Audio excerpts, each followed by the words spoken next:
I work two jobs. I'm 24 years old. I'm a college graduate, and I barely make enough to support me and my little brothers. The statistic to remember is you need 35 an hour to survive with three dependents, and I don't even make a third of that while working two jobs. But the real tragedy is a story of a close friend of mine. I remember in the late 90s, early 2000s, this friend of mine, his mother worked for the school district, and I always remember her having this like radiant smile. So I can still close my eyes and picture it, and still feel that same feeling. Um, but in the mid 2000s, due to cutbacks in the city, she lost her job and went from stably living while working for the city to working two jobs to barely be able to keep ends meeting.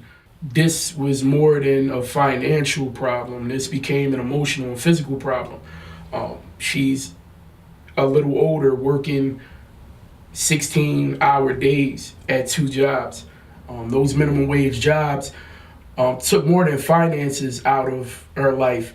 It took time from raising her children, took time from her being with my friend.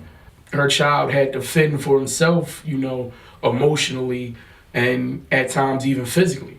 He dropped out of school in high school just because he didn't have the guidance to handle some of life issues that happened around that time.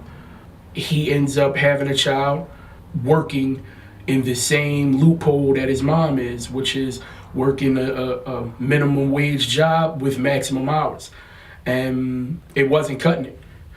Now, this effect of not having the guidance of his parents anymore, he turned to try to compensate that need, and he turned to the streets to bridge that gap. And in 2013, he passed away just a few doors down from where I live. He was murdered. He was in a lifestyle that he didn't need to be in, but unfortunately, this effect of minimum wage versus living wage created that desire and need for him to do those things. I think it needs to be understood that there is a major difference between minimum wage and living wage, and that gap needs to be bridged.